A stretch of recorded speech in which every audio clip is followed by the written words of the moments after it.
Acho que no primeiro episódio você explicou muito bem, assim, como funcionava a Idwall, e acho que faz um elo com o que a gente vai perguntar agora, que é... São quase 5 anos, né, do primeiro podcast pra esse.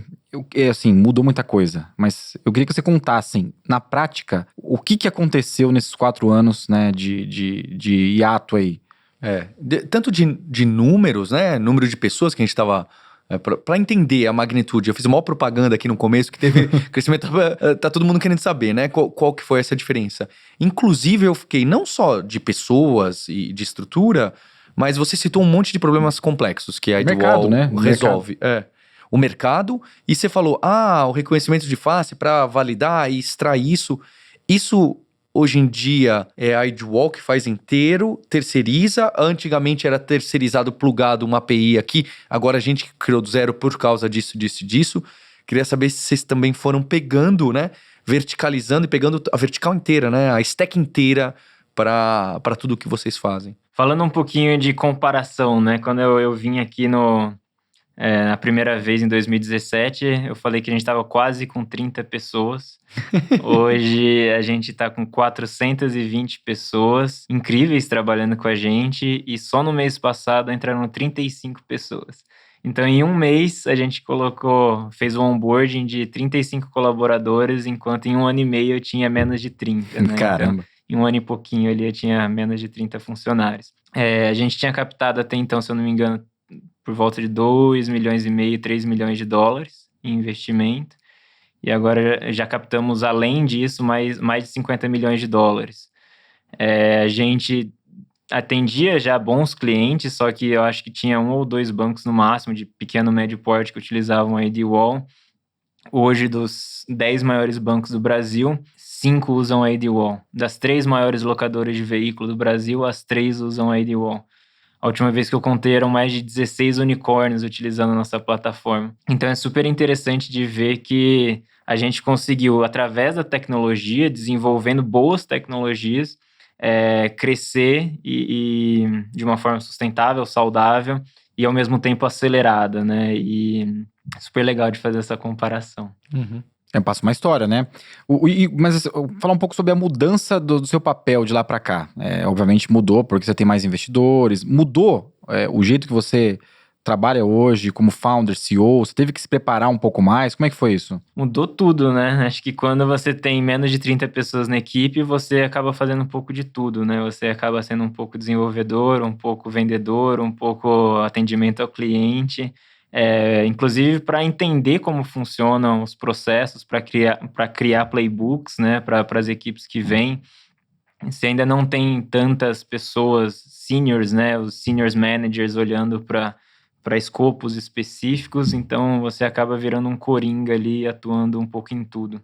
Agora, com o crescimento da empresa, obviamente, até baseado na nossa cultura de confiança, de autonomia, eu tenho pessoas muito seniors abaixo de mim que conseguem me ajudar.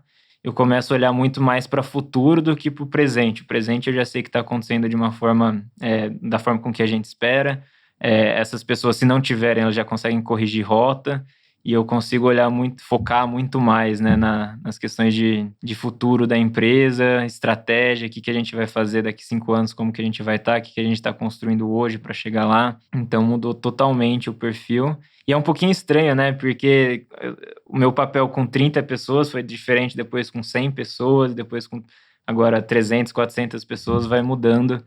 Você começa a entender mais também, o board começa a ficar uma coisa mais séria, né, uma coisa mais formal e com mais frequência. Então você começa a se dedicar mais a isso, inclusive para passar essa visão para todos os stakeholders da empresa, né? Eu preciso criar muito essa visão de futuro, que eu vou passar para os investidores atuais, para os investidores futuros, eu vou passar para os colaboradores, eu vou passar para quem está comprando, consumindo nossos produtos. Então é muito mais nessa camada que eu atuo hoje do que quando a empresa estava começando, né, e eu precisava fazer vendas, precisava atuar ali diretamente na execução do negócio. E é extremamente importante que isso aconteça, porque eu acho que às vezes um dos medos que os empreendedores têm é de mudar processos, né? Eles ficam achando que, se eu mudar o processo, eu vou engessar a empresa, ou se eu criar camadas, eu vou engessar a empresa, eu vou acabar perdendo, hierarquizando. Mas acho que uma coisa que a gente fez muito bem foi isso, sabe? Entender a essência do que era a nossa cultura, e mudar todo o resto, né? Tirando a cultura, tirando a essência daquilo, tudo mudou, né? Antes o processo seletivo às vezes demorava 1 dia, 2, falava comigo, com o Rafa, se era desenvolvedor, já codava, fazia um pair programming ali e tava dentro, dava o notebook, fazia um unboxing do notebook, o próprio colaborador e começava a trabalhar. Agora tem todo um processo, né? Mas é interessante de ver que ainda entrando 40 pessoas por mês, por exemplo, na IDWall, eu converso com todo mundo e todo mundo tem uma experiência muito próxima, né? De proximidade, de entender que a entrevista é diferente, que é um diálogo e não uma pressão em cima do candidato para exigir algo que ele não é. Então a gente foi entendendo todos esses processos que precisavam ser modificados e a gente modificou eles da forma correta.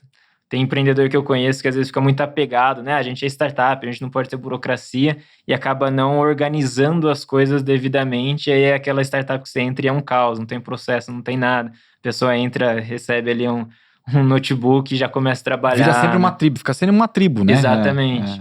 E aí começa a criar silos, né? Porque a partir do momento que você não tem um onboarding adequado, por exemplo, né? Você não entende exatamente o que as áreas fazem e você não tá mais todo mundo numa mesa só, né? Que você pode olhar para o lado e pedir ajuda e entender. Agora são centenas, né? 420 pessoas e crescendo muito rápido. Então, é preciso organizar as coisas de uma forma consistente para a gente conseguir crescer de uma forma sustentável, né? Porque senão se torna muito complicado. Mas é legal, eu vou pegar esse ponto. Mas como é que você se preparou? Assim, foi um negócio orgânico, na porrada mesmo? Porque a maioria dos empreendedores é assim, né? Vai, conversa com um, mas acho que você tem uma história que você se preparou para isso, né? E se preparou muito para isso. No meio do caminho, o que você fez? Tem alguns pontos, né? Eu sempre gosto de aprender muito na prática e com outros empreendedores. Então, o próprio fato de eu estar cercado de mentores e empreendedores que já estavam em estágios mais avançados me ajudou muito, como vocês, né?